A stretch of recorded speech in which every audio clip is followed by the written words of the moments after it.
معزز خواتین حضرات، السلام علیکم ورحمۃ اللہ وبرکاتہ۔ آپ کو آواز آ رہی ہے؟ اچھا، بہت شکریہ۔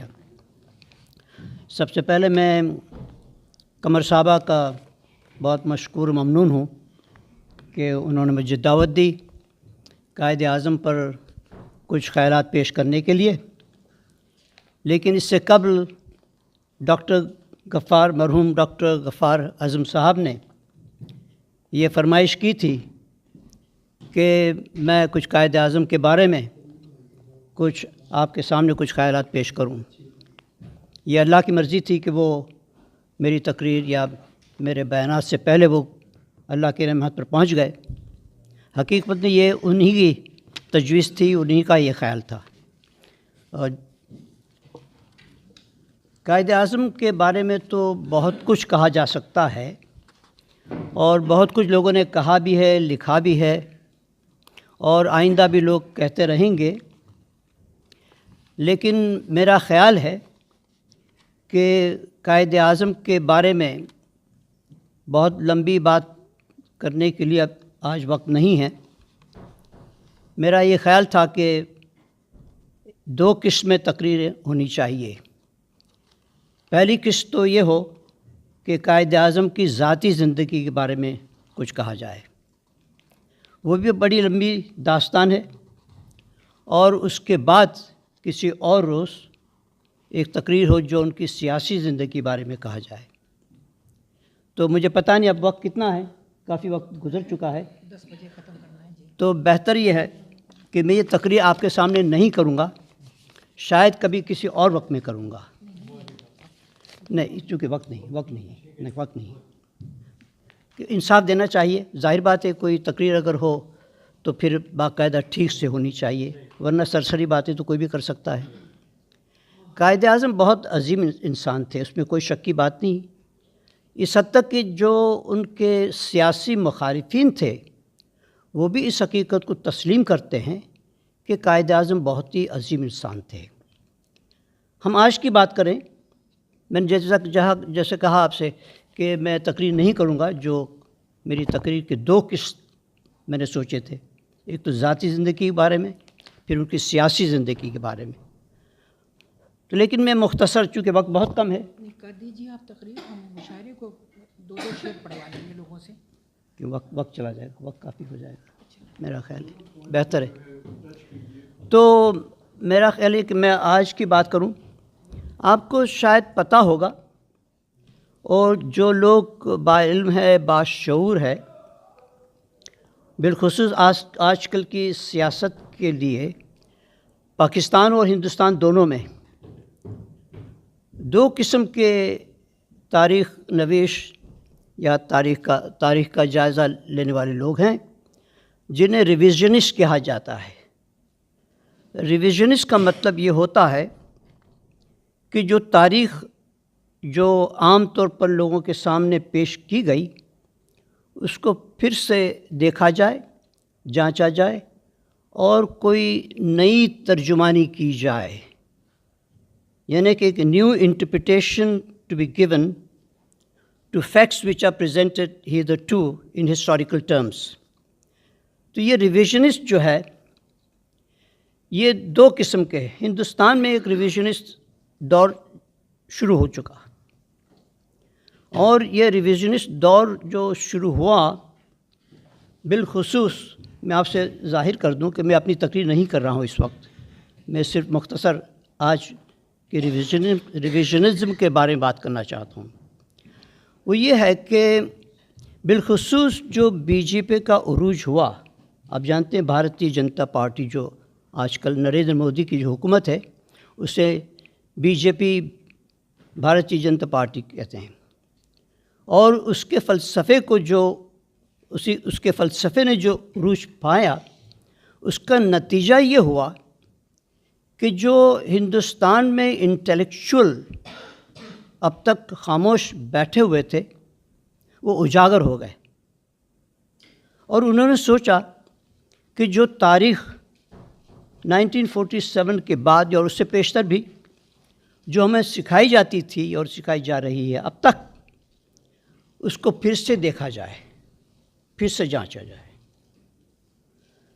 تو اس دور میں کافی لوگوں نے لکھا اور پھر سے ترجمانی کی، اور وہ یہ بتانا چاہتے ہیں کہ جو تاریخ ہمیں اب تک بتائی گئی ہے، بہت ساری باتیں تو سچی کہی گئی ہے، لیکن بہت ساری باتیں جھوٹی کہی گئی ہے، غلط کہی گئی ہے، اور غلط تاریخ کو پیش کیا گیا ہے۔ اس میں یہ کہ آل انڈیا نیشنل کانگریس کا کیا کردار تھا ہندوستان کی آزادی کی تحریک میں، اور اس کے اندر قائد اعظم کا بالخصوص کیا کردار تھا، یہ اب تک منفی نظریہ پیش کیا گیا ہے۔ اب ریویژنسٹ یہ کہتے ہیں کہ نہیں، قائد اعظم کا جو کردار تھا وہ مثبت کردار تھا، پازیٹیو کردار تھا، کنسٹرکٹیو کردار تھا، جس کو آل انڈیا کانگریس نے درگزر کر دیا، اس سے ہٹا دیا، انہیں روک دیا اور منفی نظریہ لیا، اور کانگریس کے منفی نظریے کی وجہ سے ہندوستان کا بٹوارا ہوا۔ مختصری بات ہے جہاں تک ہندوستان کا سوال ہے۔ اب آئیے پاکستان کی طرف آئیے۔ پاکستان میں ایک کوئی عجیب سا دور شروع ہوا ہے۔ پتہ نہیں آپ لوگوں میں کتنے لوگ باشعور اس چیز کو دیکھ رہے ہیں۔ چونکہ یہ میرا سبجیکٹ ہے، میرا موضوع کہتے ہیں، مضمون کہتے ہیں اردو میں نے جو ڈگری کی، فرسٹ ڈگری جسے کہتے ہیں BA، وہ میرا اسپیشل مضمون یہی تھا، اسٹرگل فار انڈین انڈیپینڈنس۔ تو یہ کافی تفصیل سے پڑھنا پڑتا ہے، ظاہر بات ہے اگر آپ ڈگری کرتے ہیں۔ جب میں نے ماسٹرز کی ڈگری کی، اس میں بھی میں نے یہی مضمون لیا۔ تو اتفاق کی بات ہے، بالکل اتفاق کی بات ہے۔ میں یہاں آنے والا تھا، اس لیے میں نے توجہ نہیں دی MA کی ڈگری کے لیے، اور اس وقت میری طبیعت بہت ناساز ہو گئی اسی وقت۔ تو میں نے چلو امتحان میں چلے جائیں۔ تو اس وقت دستور یہ تھا کہ MA کی امتحان میں 4 سوالات ہوتے ہیں، 4 یا پورا 3 گھنٹہ آپ وہ 4 سوالات میں تقسیم کر دیں، یا پورے 3 گھنٹے میں ایک ہی سوال پر آپ اپنا مقالہ لکھ دیں۔